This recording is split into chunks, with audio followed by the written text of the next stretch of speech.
Stan Musial was baseball's perfect gentleman and most consistent hitter. He was beloved by fans everywhere, respected by every opponent, but how great was he really? Musial's story starts in the steel mills of Pennsylvania. Born Stanley Frank Musial in Donora in 1920, he grew up in a working-class Polish-American family. His father, Lucas, worked in the wire mill, and young Stan was expected to follow the same path. The air in Donora was thick with industrial smoke from the zinc works and steel plants, and most kids knew their future was tied to those factories. But Musial had other plans. He was a natural athlete who excelled at basketball and baseball. At Donora High School, he was actually the star pitcher, not a hitter. His fastball was good enough to attract scouts, and he had dreams of making it to the majors on the mound. Even then, teammates noticed something special about Stan's swing when he wasn't pitching. Smooth, compact, and deadly accurate. The youngest of 6 children, Musial learned discipline and work ethic from his immigrant parents. His mother Mary was deeply religious, and that faith would stay with Stan throughout his life. The family struggled financially, but they were tight-knit and supportive of Stan's athletic dreams. When Musial was 17 in 1938, Cardinals scout Andrew French signed him for $65 in a Cardinals uniform. It wasn't much money, but it was Stan's ticket out of the steel mills forever. His parents were nervous about their son chasing such an uncertain dream, but they supported his decision to give professional baseball a shot. Musial started his professional career as a pitcher in the Cardinals minor league system. He wasn't just fooling around on the mound either. In 1940 at Daytona Beach, he was 18-5 with a 2.62 ERA. The kid from Pennsylvania looked like he might actually make it as a big league pitcher, but fate had other plans. During a game that season, Musial was playing the outfield on a day he wasn't pitching. Diving for a fly ball, he injured his left shoulder. The injury wasn't career-ending, but it was severe enough to affect his pitching motion. His manager watched Stan struggle on the mound for weeks, his velocity down and his control shaky. Finally, the decision was made that would change baseball history. The manager moved Musial to the outfield permanently and told him to focus on hitting. Stan was devastated. All his dreams had centered around being a pitcher, and now he had to reinvent himself as a position player at age 20. The transition wasn't smooth. Musial struggled initially, hitting just .267 in his first season as a full-time outfielder in 1940. He was sent down to the lower minors and wondered if he'd made a terrible mistake leaving the steel mills. But Cardinal scout Joe Mathis saw something special in the young player's swing and convinced the organization to be patient. Mathis was right to believe. In 1941, everything clicked for Musial. Playing for Springfield in Class C ball, he hit .379 with 26 home runs and drove in 94 runs. More importantly, he had developed that unique batting stance that would become his trademark. Crouched low, peering around his left shoulder at the pitcher like he was peeking around a corner. The Cardinals took notice and called him up in September 1941. At just 20 years old, Musial looked like a kid among men when he walked into the Cardinals clubhouse. But he didn't play like a rookie. In 12 games that September, Musial hit .426 with 4 RBIs. What impressed veteran players more than his hitting was his attitude. Musial never complained about playing time, never argued with umpires, and treated everyone, from stars to bat boys, with genuine respect. Cardinals captain Terry Moore took one look at the young player and knew the franchise had found something special. The 1942 season was Musial's first full year in the majors, and he wasted no time establishing himself. He hit .315 with 10 home runs and 72 RBIs while playing stellar defense in the outfield. More importantly, and helped push the Cardinals past Brooklyn to win the National League pennant. In the World Series against the Yankees, he batted .263 and scored 2 runs as the Cardinals upset New York in 5 games. But it was 1943 when Musial truly announced himself as a superstar. He led the National League with a .357 batting average, 220 hits, 48 doubles, and 20 triples. His 13 home runs might seem modest by today's standards, but in the dead ball era of the early 1940s, it was impressive power. He drove in 81 runs and scored 108, earning his first MVP award at just 22 years old. The Cardinals won 105 games that season. but lost the World Series to the Yankees in 5 games. Musial hit .278 in the series, but more importantly, he had established himself as one of baseball's brightest young stars. In 1944, Musial had another outstanding season, hitting .347 with 12 home runs and 94 RBIs. He led the league in doubles again with 51 and helped the Cardinals win yet another pennant. This time, they got their World Series revenge, beating their crosstown rivals, the St. Louis Browns, in 6 games in the only all-St. Louis World Series in baseball history. Then came the interruption that affected so many players of that generation. Like many young men, Musial was called to serve in World War II. In 1945, he enlisted in the Navy and missed the entire baseball season. He was 24 years old, right in his athletic prime, and given up what could have been one of his best seasons. Musial served as a ship repair specialist in Pearl Harbor, and while he occasionally played baseball for Navy teams, he was essentially out of competitive baseball for a full year. The time away made him appreciate the game even more and reinforced his determination to make the most of his career when he returned. When Musial came back in 1946, he picked up exactly where he left off. Actually, he was even better. He hit .365 with 16 home runs and 103 RBIs, leading the league in runs, hits, doubles, and triples. His performance helped the Cardinals win another pennant and World Series, beating the Boston Red Sox in 7 games. There goes a screwball pitch. McBride grounds to Shane Beast, and Higgins is forced out at second to end the ball game, with the St. Louis Cardinals winning the 7th and final game of the 1946 World Series by a score of 4-3.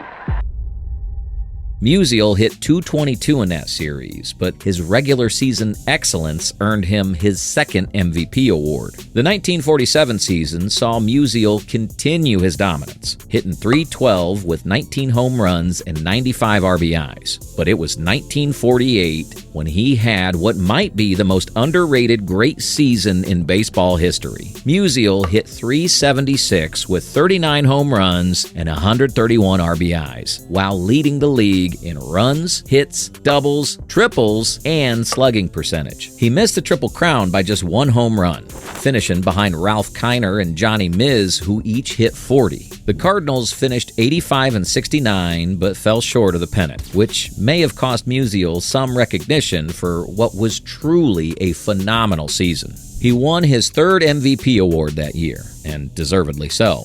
Meanwhile, in the American League, Cleveland Indians shortstop Lou Boudreau was having his own MVP season, hitting .355 with 18 home runs while leading his team to a World Series championship. Both players won their respective league MVP awards, each being the clear choice in his own league. What made Musial special wasn't just his peak performance, it was his incredible consistency. From 1942 to 1963, he was excellent every single year. His lowest full-season batting average was .255 in 1963, his final season when he was 42 years old. But if you exclude that farewell campaign, his next lowest was .310 in 1959. Think about that. Most Hall of Famers would kill for one season hitting .310. For Musial in his prime, it was among his worst performances. His unique batting stance was unlike anything anyone had ever seen. He crouched in a deep crouch, coiled like a spring,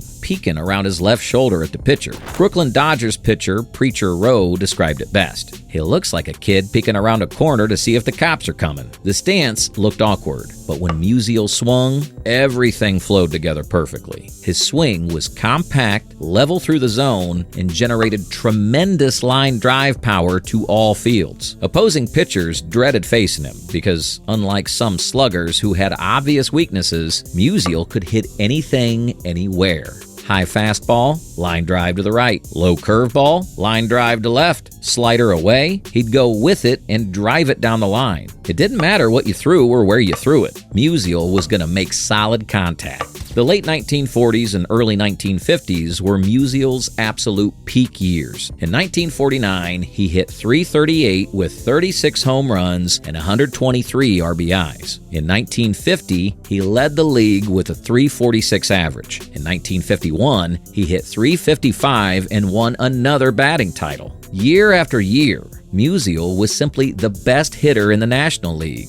1957 was particularly special for Musial. At age 36, when most players are declining, he had one of his greatest seasons. He hit .351 and won his 7th and final batting title, becoming the oldest player ever to lead the National League in batting average. He also became just the 8th player in history to reach 3,000 career hits, getting the milestone hit on May 13th with a pinch hit double against the Cubs in Chicago. But what separated Musial from other superstars wasn't just his performance. It was his character. In an era where players frequently argued with umpires and fought with opponents, Musial was different. He never got ejected from a game. Not once in 22 seasons. That's almost impossible to believe in today's game, but it speaks to Musial's incredible self-control and respect for the game.